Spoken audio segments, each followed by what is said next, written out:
গরু ঘাস খেয়েও দুধ দেয়, আর সাপ দুধ খেয়েও বিষ দেয়। পার্থক্যটা খাবারে নয়, পার্থক্যটা রক্ত, জাত, স্বভাব আর আচরণ।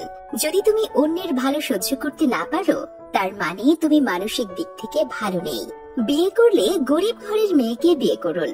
হয়তো যৌতুক কম পাবেন, কিন্তু একটা ভালো মনের জীবন সঙ্গী পাবেন।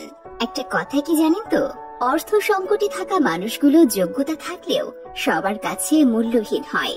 আপনি যখন বিপদে পড়বেন, দেখবেন রক্তের সম্পর্কের মানুষগুলোই সবার আগে দূরে সরে যাচ্ছে। যে মানুষটা মনের দিক থেকে অনেক ভালো হয়, তার কপালটা খারাপ হয়, কারণ তার সহজ সরল মনটা নিয়েই সবাই খেলা করে। অতিরিক্ত বিশ্বাস আর আস্থা একদিন মানুষকে খুব একা করে দেয়। হাতের রেখায় মানুষের ভাগ্য থাকে না, মানুষের ভাগ্য থাকে মানুষের কর্মে। তাই নিজের কর্মের উপর বিশ্বাস করো। একটা কথা কি জানো তো, মূল্যটা সবাই বোঝে, তবে মানুষটা হারিয়ে যাবার পর কারো কাছে নিজেকে প্রমাণ করে লাভ নেই। যে আমাকে বুঝতে চাইবে, সে এমনি এমনি বুঝে যাবে। কেউ যদি আমার খারাপ চায়, সেটা তার কর্ম, আর আমি কারো খারাপ চাইবো না, এটা আমার ধর্ম। কে কি করছে, কিভাবে করছে বা কেন করছে, যত কম জানবেন, জীবনে আপনি ততই ভালো থাকবেন।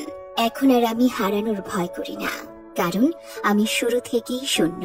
আমাদের জীবনটা অনেক ছোট, তাই এমন মানুষদের সাথে সময় কাটান যারা আপনার সাথে সুন্দর ব্যবহার করে, যারা আপনাকে হাসায় এবং আপনাকে শান্তি দেয়।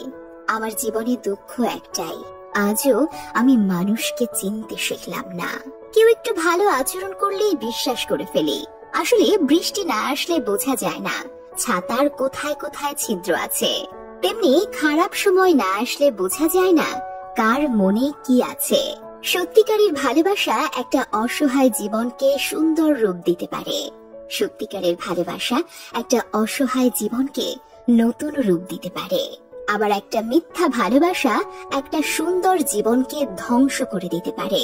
মনের মতো মানুষ পাওয়াটা হলো ভাগ্য, আর মনের মতো বানিয়ে নেওয়াটা হলো ভালোবাসা।